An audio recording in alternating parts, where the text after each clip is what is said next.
What up, everybody? Oh, better a day late than not at all. At least that's gonna be my motto for this video. Hope everyone enjoyed their Halloween. I did. So I was gonna delay it a little bit longer, but I'm like, no, it's Monday, and even though I typically will watch Raw, I'm usually DVRing it anyway, so it's not like I watch it live, so I can watch it after I talk to you fine folks. And hopefully you'll watch it, by Tuesday or so. But anyway, no matter, you can watch it anytime. But if you do get confused and you think I'm talking about the Raw that is currently airing as I'm filming, no, I'm talking about the Raw that happened post. And you'll get into it as you listen or watch this video, whichever you choose. But delayed nonetheless because I don't know, had a couple of travel days. It was in Nacogdoches on Friday for Reality Wrestling. Great show. I felt everyone had a good time, and you could kind of tell the difference between a house show, as Book says, and a television taping, and they are two different things. Specifically, as far as like match length and kind of some of the restrictions are taken away.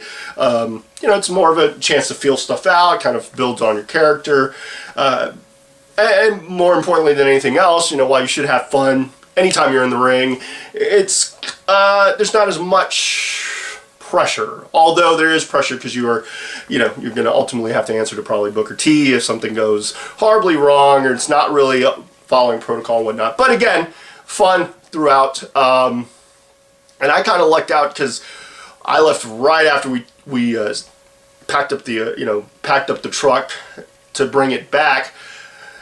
But even as I was driving, the rain was coming, and it was coming pretty bad. And so I'm happy to report I believe everyone returned safely. I think we had kind of a check with everyone to make sure everybody got home safely. But yeah, it was definitely Mother Nature was not on our side as far as traveling. Made traveling a little rough, but. I got home safely, as you can see. So, and then Saturday was Halloween for everyone. But for me and my lady, it was a day for ourselves, and we rather enjoyed it. I mean, we saw a couple of scary movies. She's a bigger fan of scary movies than I am, but we saw a couple. And that day, we also ran out and got 2K16 WWE's 2K16. Which for me was great, and potentially was going to be great for my gal, although she had a little bit of a gripe and that'll probably be the nature of my next video, so I won't go too in depth right now. All I can say is for those who don't have the 2K16 WWE 2K16 for at least PS4 or Xbox One, the My Career mode, the one gripe my girl would probably have is that you couldn't create a diva and have her have a story mode. So that's probably like 2K17 or 2K18. Hopefully it'll be in the next iteration. I won't go too in detail because I probably will talk a little bit. That may be one of the main topics of my next video, which will probably be out later this week or Sunday, so that I can get back to my normal schedule. Before I get into really a whole lot as far as like the main topics, let me talk a little bit about some of the news articles that I saw. First, rest in peace, Flip Saunders was a fan of his work as a coach and whatnot, and I think the NBA took a pretty big hit with his passing. Man, that's tough. Also on what could have been potentially tragic news, but from what I gather, everyone's okay. Jerry the King Lawler and his girlfriend were in a head-on collision this past weekend. I didn't hear of any fatalities. I heard Lawler and his girlfriend are fine, and I think the other party are fine as far as I could tell. And also, Reality Wrestling made a bit of news with when we got news that former Texan, former Patriot, Brennan Williams, who's been to a few of Reality Wrestling's tapings, the next one being, I'll get into that in a second. But anyway, he was released by the Patriots, I believe, and now he's deciding to pursue he's a big wrestling fan, so he's wanting to pursue wrestling, and he's going to be training with Booker T. So that's, that was a lot of media coverage, or at least the mention of Reality Wrestling and Booker T and his school, which should be moving locations in the next month or two. I know that's on the horizon for us. A couple other things with Reality Wrestling, but you can go to realitywrestling.com for specifics. I know they're going to be doing the second annual BCW show this Friday. So go to realitywrestling.com for details. And then I believe the next television taping, although there will be a camera on hand, I believe, for this show, much like for the Nacogdoches show, because we want to offer that, what we're doing when we're out and about. But the next, I want to say, official television taping is going to be November 14th at Clear Lake Sports and Recreation Center. But again, you can go to realitywrestling.com for all details. Now, speaking of Reality Wrestling, happy birthday, this being Monday, to Queen Sharmell. Celebrated her birthday. My life probably wouldn't be the same without her in it, because she's a big integral part of Reality Wrestling, and I was a big fan of hers, especially during the Queen Sharmell King Booker stuff. I mean, oh man, awesome stuff. Anyway, just a few takeaways from Reality Wrestling. Now, I didn't see this past Sundays because I played 2K16 most of the evening up until the early morning. Once I got to start playing it, I didn't really play it till late Saturday night. I played it, good chunk of it, saw the create a superstar mode and the my career mode. Just really started to kind of delve into it. Again, give my review a little bit later. But needless to say, I happened to sleep through the latest airing, although I have it on my DVR. And for those who don't have the CW or CW39, or the affiliates that air Reality of Wrestling, be sure to go to YouTube. They definitely release the most recent episode after it airs on the CW. So a day or two later, usually like that Monday, they air it on Sunday, so that Monday they'll put it out there for everyone. I just haven't had a chance to see it, this being Monday and all. But I did see the last couple of airings I hadn't covered. So let's see. For October 18th, getting to see an unmasked Q speak was interesting, to say the least. I think he's getting better with those promos, because he's, now the mask is off. So some of those limitations with having a mask, even though he's been masked for the vast majority of his career, but I think it gives him some, he can be himself, so to speak. So yeah, I think he's going to continue to improve. Good stuff by Gustavo. His promos I always really enjoy them.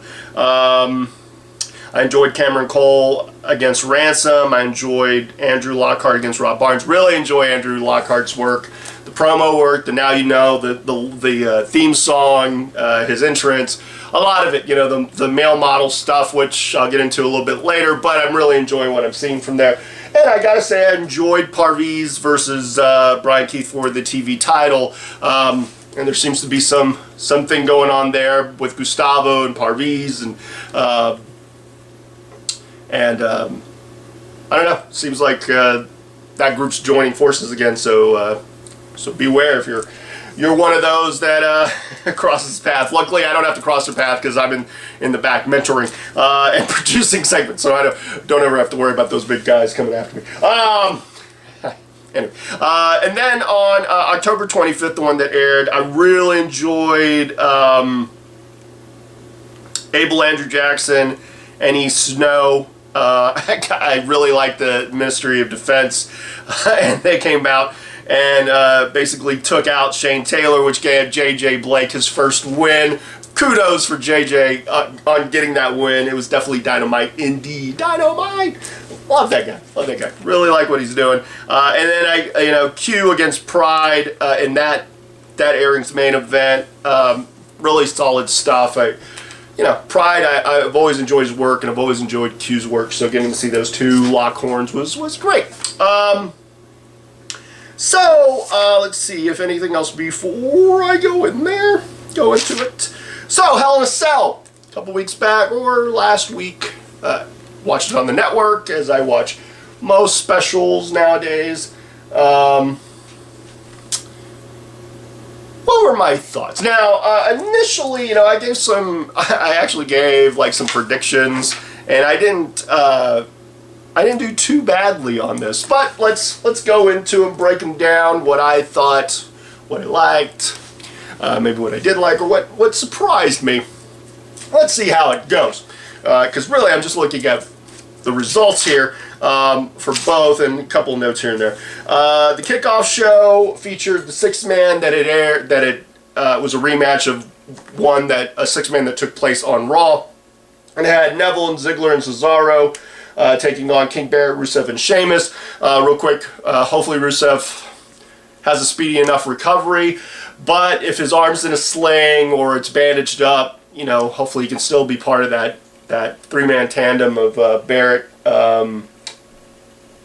and Sheamus. Anyway, the bad guys lost, the heels lost to the good guys, and it really was a showcase for Cesaro. It appeared like, he really showcased in a good way, and Neville getting the win was probably the thing to do. So yeah.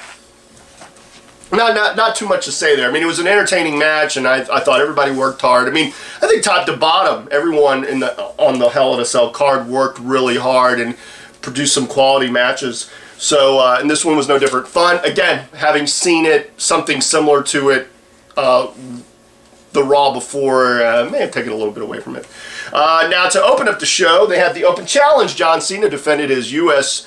title against... and I was shocked. I was shocked to see Zeb Coulter come out. I was like, wow, are they going to give Jack Swagger the push? That would be something. The All-American with becoming the United States champion. Wow, kind of rebuilding his, kind of rebuilding Jack Swagger in a sense. Of course, I thought, it could have been Tyler Breeze, potentially. Who's one of the topics. Could have been Tyler Breeze, or it could have been Ambrose, because he really didn't do anything on the show, minus a backstage vignette with Roman. I thought it could have been one of them, or Cesaro, even though he was in a six-man, or Ziggler, even though he had his chance, and same thing with Cesaro or Neville. All those guys had an opportunity at one point. So I was shocked to see Zeb, and then more shocked to see Del Rio. I didn't see any rumors or anything like that. I knew whoever was going to be the opponent was going to, get the title from Cena, so I wasn't too surprised. I was surprised at how quick of a match it seemed to be, but given that you're the first match on the pay-per-view or special, I think it was right. The right person went over. I think that was kind of nice to give Del Rio a title. His first night back over John Cena, clean in the middle of the ring with, in essence, a super kick or a version of the super kick. He's done that move plenty before. So yeah, I didn't really see any problem with it. I'm curious to see what they do coming out of it. But we shall see. Next up, really crazy where they put this match, but it definitely delivered, and that was the Hell in a Cell match between Roman Reigns and Bray Wyatt. Now, what I was surprised by, because when I was talking about what I could potentially see, I thought there'd be a lot of interference. I thought, somehow this would be later on in the show, and they'd have the Wyatts out there, and then they'd have, Dean kind of help out, and it'd be like a 2-on-4 type of situation, and all this stuff, and I was leaning towards Wyatt going over at one point, because I thought, man, heel and this, that, and the other, and you really want to push him. But given what they did on Monday with Reigns, making him the new #1 contender, he had to obviously have gone over in order for him to be one of the winners, which I'll get into Raw in a moment, or the Raw that followed Hell in a Cell. But I didn't have a problem with Reigns going over. I think that match really delivered on a lot of different levels, and I don't really have a criticism for it. Nothing that I could see. Again, shocked that there wasn't a whole lot of interference, or any, really. And really, for all these matches, there was no interference. There was no, like, you know, controversy. This was all pretty straightforward as far as, you know, how the matches played out. So yeah, I didn't have a problem with Reigns going over, but initially I thought Wyatt was probably going to go over. But again, that's why predictions are what they are. You don't really know where they're going a lot of times with the show or storylines and this, that, and the other. And if they really want to heat up Reigns and this is the time to do it, then there you go.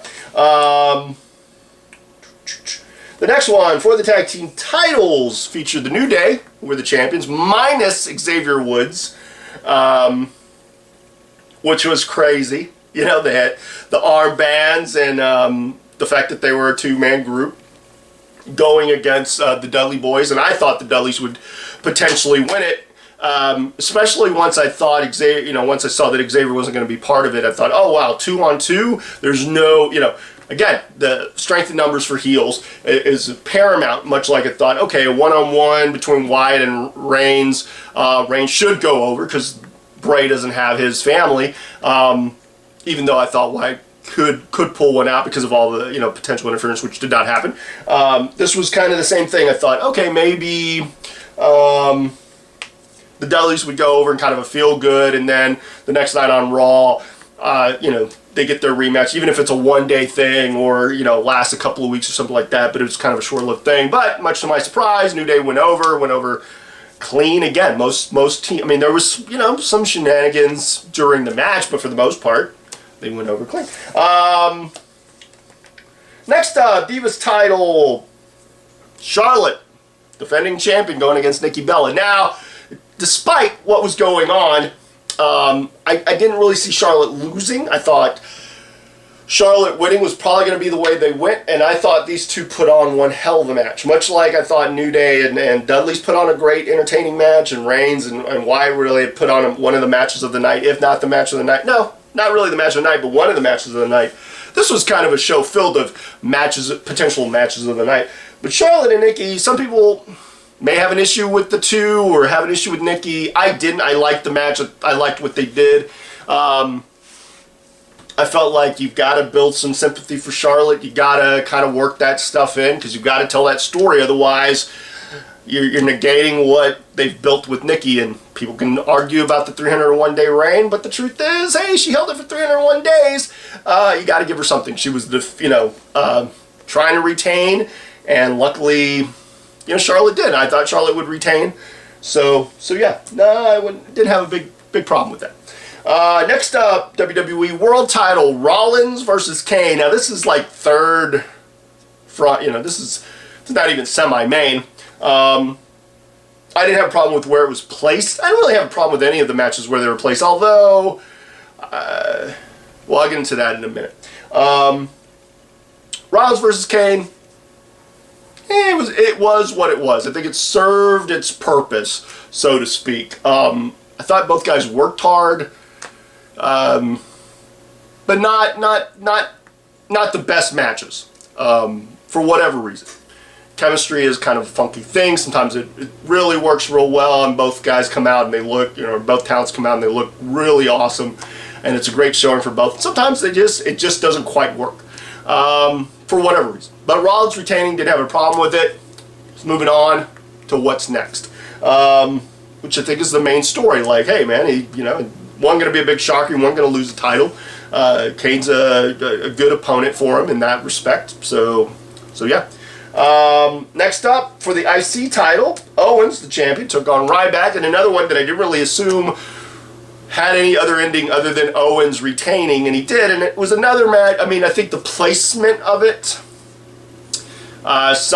it kind of fell in that before the main event, typically where the Divas would have fit in, or some segment of some sort with no real merit. This was an actual title match, an IC title match. WWE can go, hey, we put you semi-main, Kevin and Ryback, and the crowd really didn't really react to you guys in the way they probably should have. But at the same time, hopefully that means this matchup's over for the time being, and they let Owens move on to whatever he's going to move on to.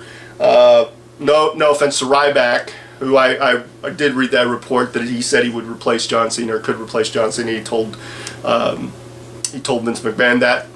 I don't know. I didn't really hear it. I should have listened to that podcast. Maybe I will at some point. Anyway, I thought the right person went over.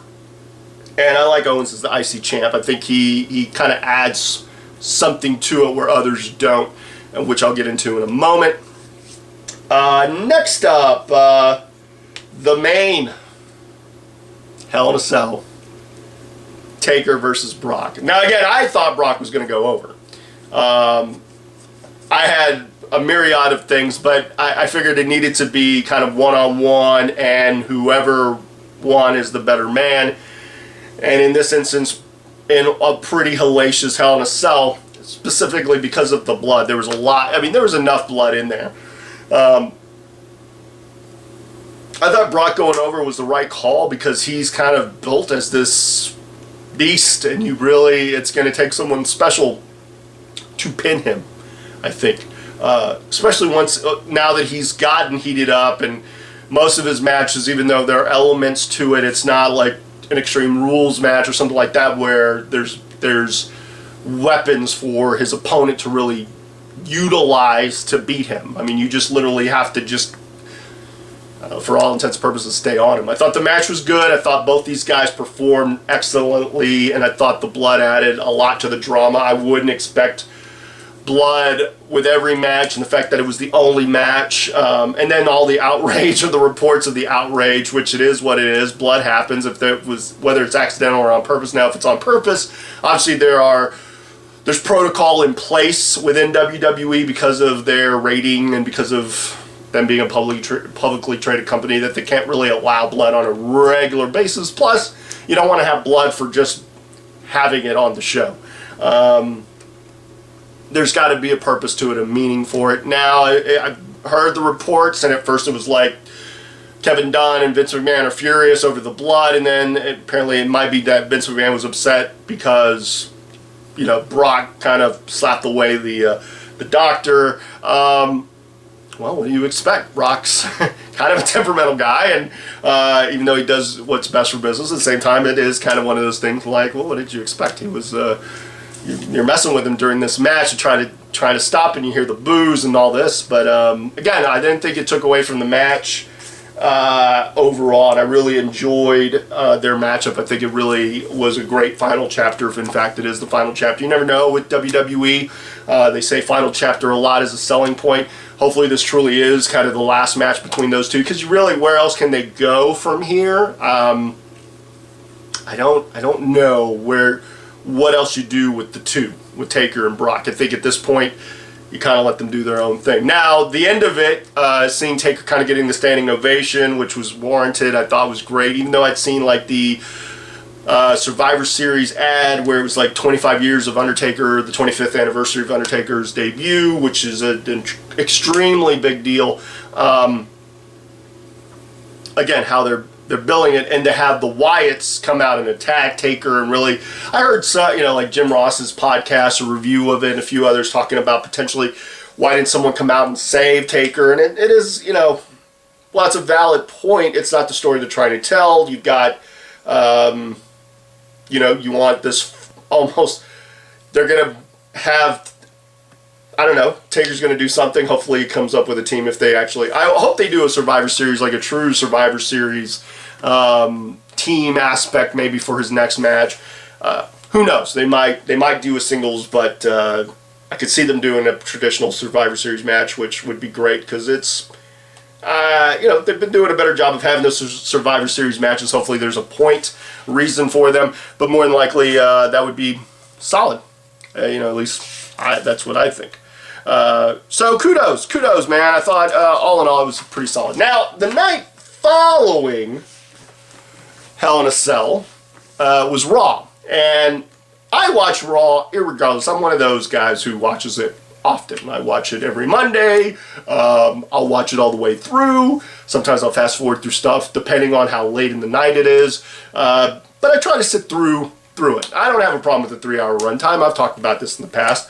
But I thought this was a fairly excellent show because of what they did. They said, hey, we're going to reward the winners in Hell in a Cell. Now, Charlotte wasn't necessarily rewarded. She wasn't put in this #1 contenders match, which it is what it is, but she did win. And there was no Brock. Now, Brock had 9 staples in his head, so more than likely he wasn't going to perform anyway. Plus, he's taking one of his breaks until they bring him back in.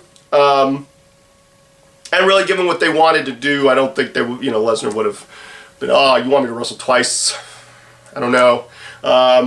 Necessarily. Do you really want to do that to your talent? So on and so forth. But anyway, I really thought that the Raw was pretty solid because they put the emphasis on the WWE World Heavyweight Championship, the #1 contendership, the importance of it, at least throughout the majority of the broadcast. So let me talk about a few, not many takeaways, a few takeaways, but I mean, top to bottom, I thought it was pretty solid.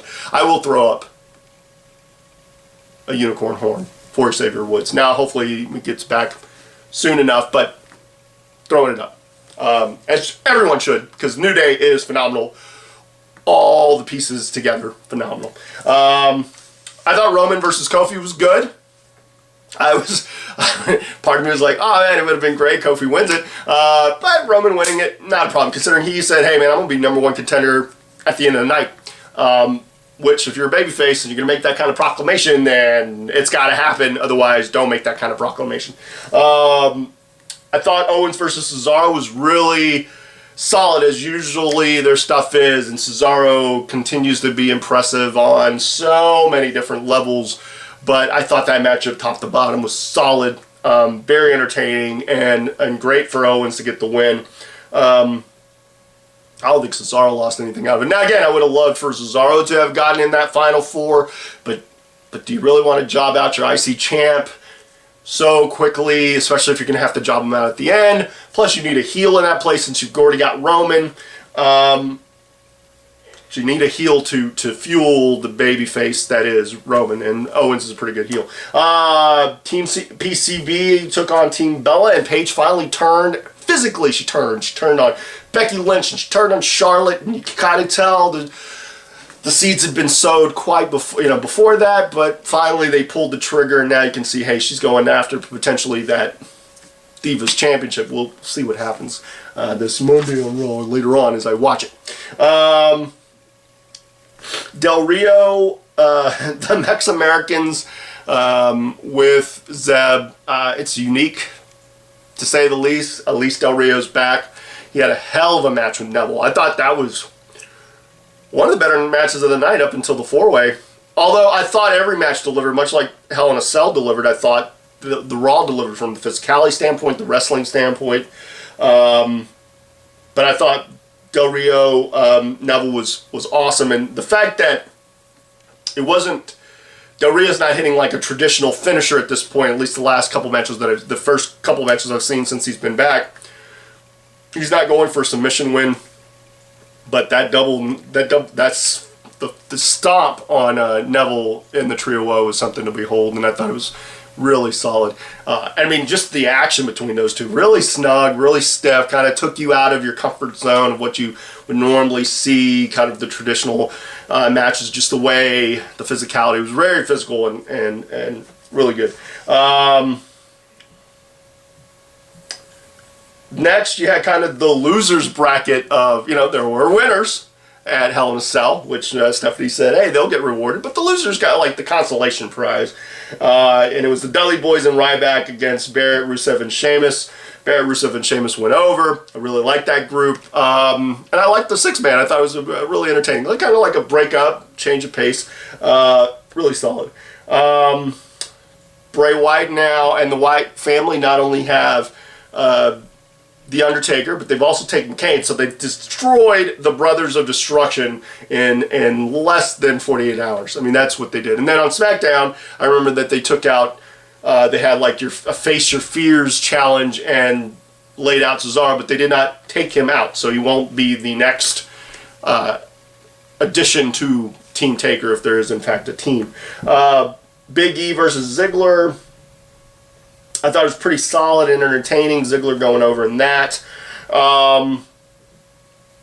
Tyler Breeze can make an entrance, and I thought I liked the VIP section. I mean, I might have liked him on commentary, but considering they had commentary with Seth, you know, right after that, I don't think you needed it two matches in a row. Although I don't think that that's totally the reason. I think the VIP section was great. Now, if he could have had the headset, that would have been something. But yeah, I you know, I enjoyed what I saw from Tyler at that point, and good to see Ziggler beat Big E. Although again, it would have been great to have Big E in there. Now the 4-way for the #1 contendership. Reigns, Owens, Del Rio, and Ziggler. A couple of things. I thought the 4-way's pretty solid, pretty phenomenal in my estimation. I thought the action was great. I thought there were little elements that made it work, like face-offs with Ziggler and Reigns and Owens and Del Rio, and I'm just kind of like you know, the dynamic of each person. I will say this: I give Owens a lot of credit, in the respect that he is the IC champ and he holds that title with some reverence. You know, he seems to hold it with importance. You know, as they're making their announcements, Del Rio kind of puts his belt down and puts it off to the side, kind of discards it, which, that's the belt you have. You're a champion. I know it's not the AAA belt or the world title, but it is still a pretty big deal considering who you beat. Meanwhile, Owens holding that, cradling it, like that's my title. This is what I fight for, so on and so forth. And I'll be both. I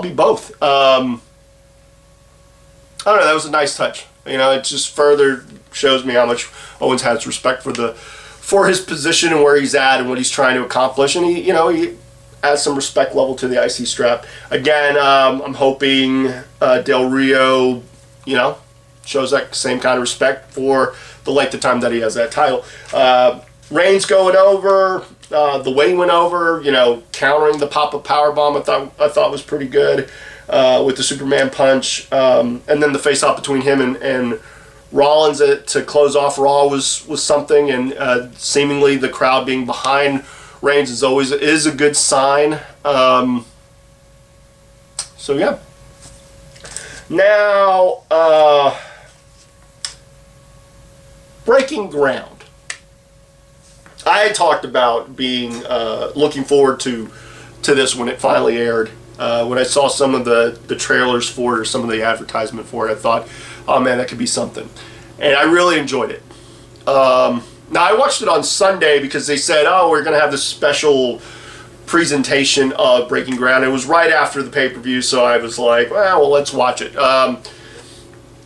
Also, I had one of my buddies who used to watch wrestling quite a bit, doesn't watch it nearly as much now. In fact, throughout the night, he was asking, well, what's going on with this guy, this, that.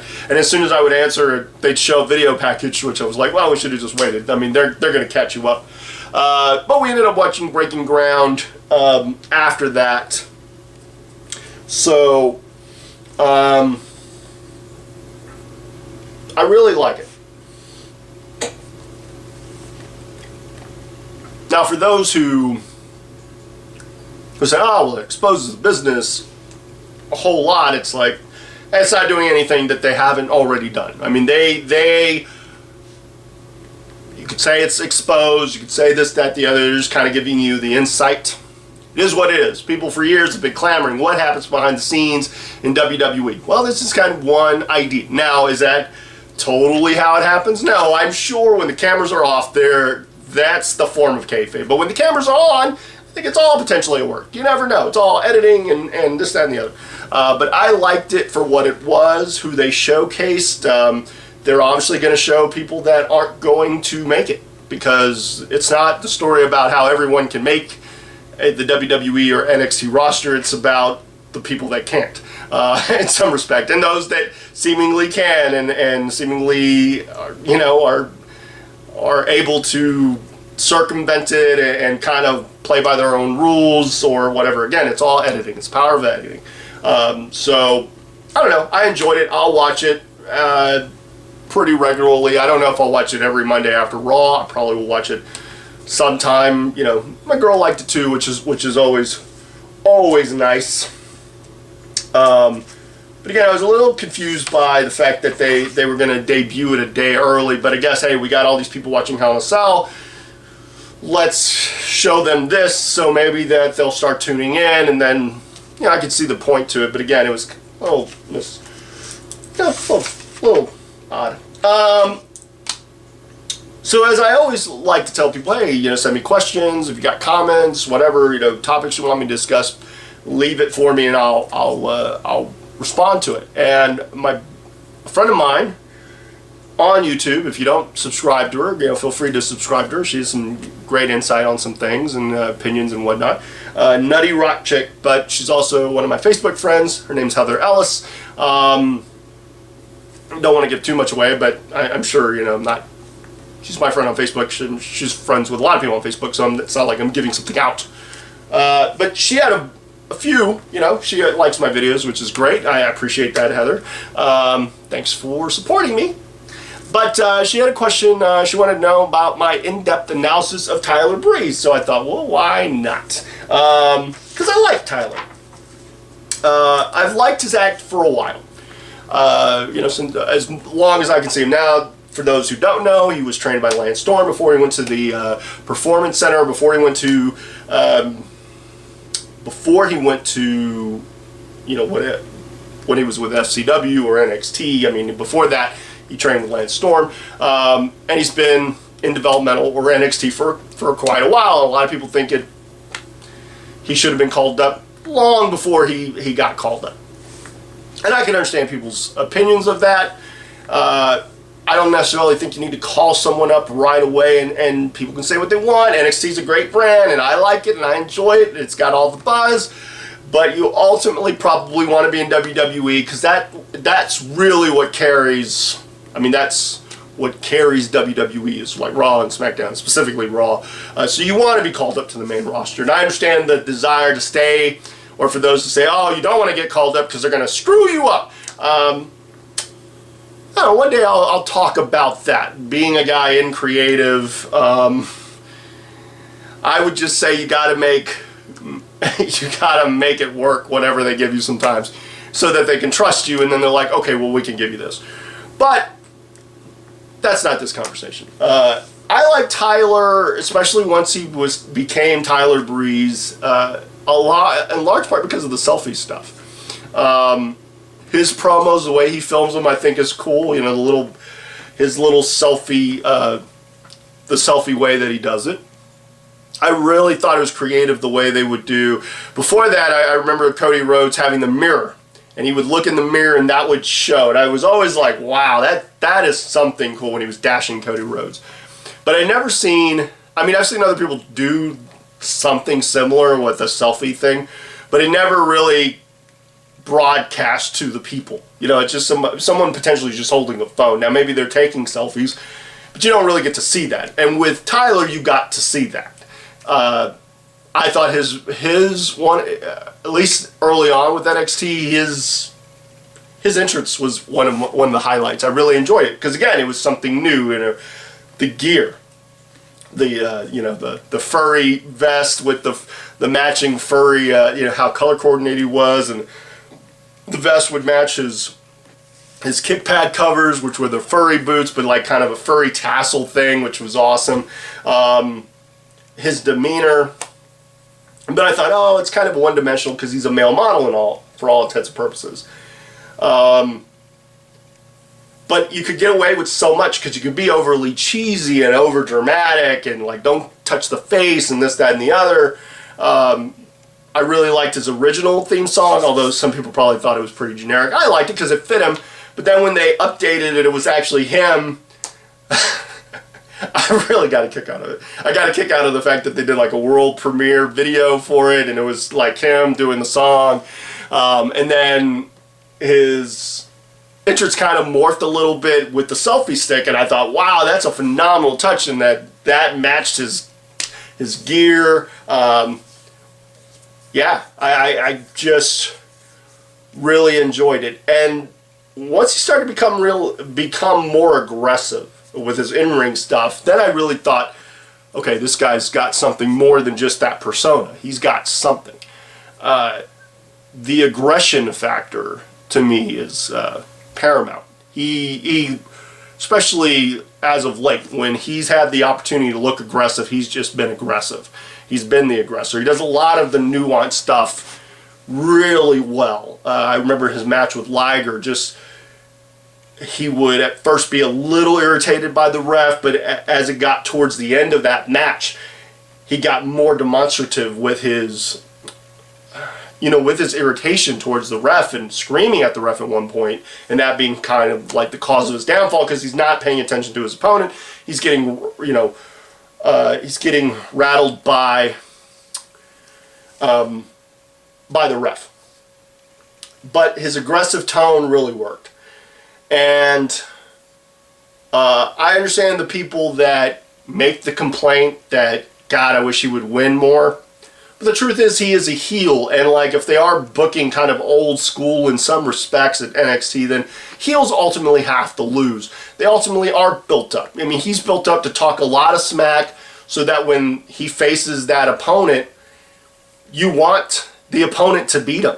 Whether it's Jushin Thunder Liger or Finn Balor or Hideo Itami or Samoa Joe or Apollo Crews, any one of those. I mean, seemingly losing to these guys that are baby face on the, and look where their position and how they're being booked. I think he's a great heel in that respect. When I saw the news that he was performing on the main roster and people were concerned, I was like, well, let me see what they do with him first before I judge it. Because I didn't really want to judge it. And really, I don't want to judge it on the initial stuff. Because if that's the case, then I'm going, wow, Bo Dallas was phenomenal when he debuted. But you look at him now. Some. I mean, it's not so much how they look in their debut, although debuts are important. I mean, I'll always remember Chris Jericho's WWE debut, the first time he did it. It's how they're going to appear 6 months to a year from now. Are they going to still have that same nudge? Adam Rose, great example. Phenomenal debut, and it seemed to pick up steam at NXT, when he was first starting out, and then he debuts on Raw, and they have this kind of big build-up, and you look at him now, and it's not the same guy. You harken back, you see the E60 report, you want him to go back to Leo Kruger, and I'm like, I don't know. That Leo Kruger thing, it worked to a point, but it didn't really work enough for him to get on the main roster. The Adam Rose thing worked. But anyway, I digress. Let's go back to Tyler Breeze. Again, I didn't want to pass judgment. When he debuted on Miz TV with Ziggler and Summer Rae, and I mean, again, he's only been there a couple of weeks at most. I mean, he's only been, on SmackDown, Raw. That I can recall. Yeah, he hasn't really been he hasn't wrestled. I think Triple H is really one of his supporters, so that's good. I think he's got enough layers, hopefully, outside of the male model thing, because again, it's one, that might be all they gave him. You're a male model. Come up with the name, come up with the backstory, all that. But you're a male model. You've got to become, three-dimensional, make that a living, breathing person so that they can connect with the fans. I think Tyler's connected, at least on NXT. That's not to say that he's going to connect on the big roster. And that's really gonna determine how his story arcs go. But I thought as he debuted, and Summer Rae brings him out, and in the midst of this controversy with Rusev and Lana and Ziggler, and kind of like, what do we do with these people? Luckily, they didn't put Ziggler. I was like, oh man, they'll turn Ziggler heel. Coming out of this, I thought they could have leaned that way, and they chose not to. They bring in Breeze. Breeze and Ziggler are probably going to feud. At least that's where they seemingly are going. They put him with Summer Rae. So far, it's kind of worked, but it's a very small sample size. I don't know if the male model needs a girlfriend, per se. And And you'll find out, maybe we'll find out how intricate they are. But have fun with it while you can. I mean, Summer Rae's, was in a high profile spot with the Lana Rusev Ziggler thing. So, they're trying to keep her going. Put her with Breeze. That works. I like the VIP section. More importantly, I haven't seen his aggression, the aggressive factor or that quality about him change. I mean, when he beats up Ziggler on his debut, I thought that was great because, to me, this might sound a little controversial. I don't know how controversial it is. To me, this is kind of, this might be The Office telling Zig, all right, buddy, you've been this guy for a while. You've been the kind of ladies' man. You hook up with all these girls. We've done quite a bit with you. Here's a guy who's probably your equal in a lot of ways. So let's see what you can do with him.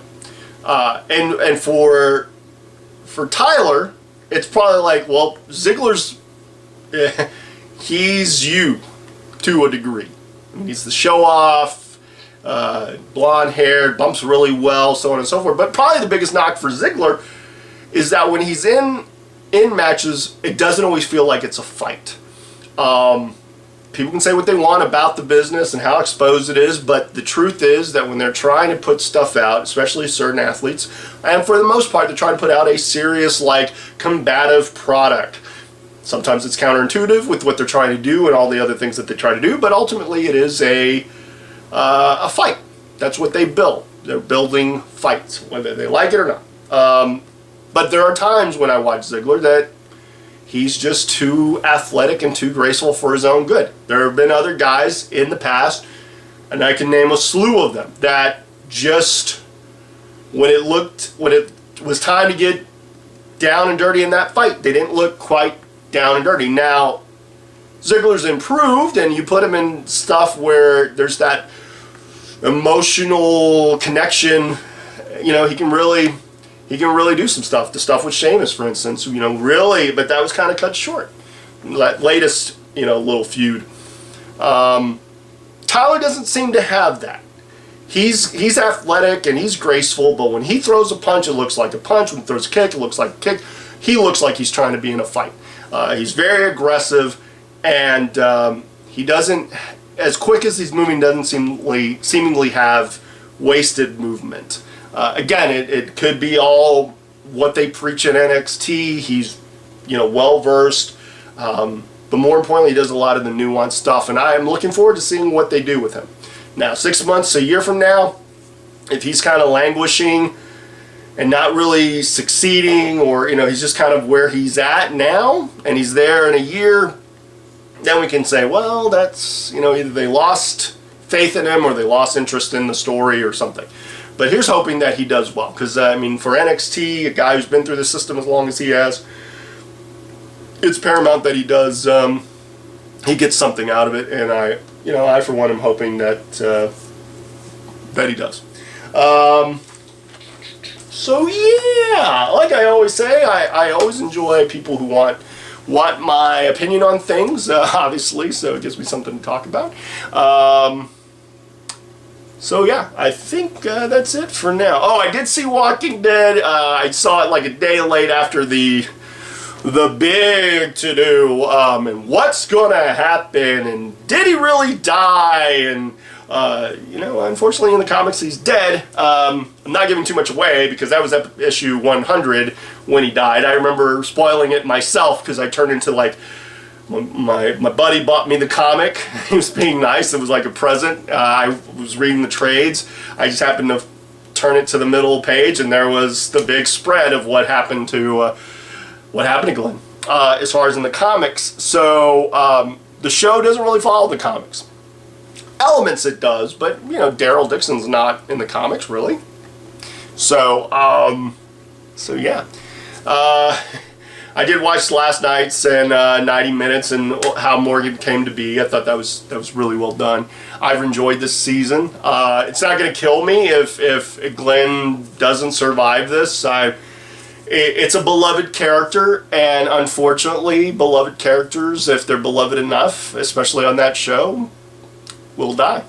If they're the moral center, they're gonna die. That's unfortunate. If they're really the humanity to Rick's Psycho Rick, which he can be at times, but it is the apocalypse. So what do you know? What do you figure? But I mean, you look at like on down through on that show when someone's kind of become the moral center or moral compass, or the voice of reason to some degree, they are doomed. They are doomed. It's just how it is, you know. So yeah, I don't know, there's not much else. Like I said, my next video, I may talk about 2K16, WWE 2K16, that attempt. Some of the things that I've seen. It depends on how much time I have between now and then, because my week's not necessarily as busy as last week, but I mean, we've got some, like a big promo day on Wednesday at Reality Wrestling. And I'm going to bring something up to the talent. I won't really discuss it here until I've discussed it with the talent. But I've brought it up to, you know, some of the producers, a couple of the trainers, and the director, and they seem to like some of the ideas that I have. I'll probably touch base with everyone on Wednesday. So if you're part of the talent roster, part of the crew, if you're there on Wednesday, then you get to kind of hear me out. Hopefully I'll have a little bit of time in between filming and producing segments. I am looking forward to what the future could bring potentially for me, at least within Reality Wrestling from a backstage point. So yeah, hopefully I'll talk about WWE 2K16. Maybe that'll be my next topic, more than likely, unless something comes up, or maybe I'll do what some do. I like what Kevin Smith does with his utility belt, where he just reads, he looks at news that's occurred, goes to like comic books, resources.com. I think, don't quote me on there. Maybe I'll go to a wrestling news site, one that I like, and I'll actually talk about how some of that stuff. I didn't want to do it today. One, I wasn't sure how long the show was going to be. Secondly, I didn't want to do that without having seen Raw first, because maybe they had spoilers and whatnot. But anyway, so maybe next video that'll be some of the topics. But if I get time, 2K16 will probably be the crux of it, because I'll hopefully have devoted some time to it. So yeah, I think that's about it for now. I appreciate everybody who supports me, who listens to this, who gives me their feedback. Again, if you have questions or topics you'd like me to discuss, feel free to leave them in the comment section or send me a message. Any number of ways that you can get a hold of me. If you know how to get a hold of me, you know how to get a hold of me. But if you can't, don't have any of those, then leave a comment on this video and I will be sure to reply accordingly. But as I always like to say, stay cool, stay sexy, stay classy. Again, enjoy the ride. I hope you like my shirt. I got this one at Target. Target's becoming one of my favorite places to get shirts. I was actually telling my buddy Adrian yesterday, you know, we always had Halloween costumes, we just didn't realize. I could have been Chong, he could have been Cheech. Or vice versa. I probably would have been cooler with being Chong. Anyway, that's enough. But again, if you're enjoying your day, enjoying your life, or just trying to get through it like all of us, then you already are those. Until the next time, later.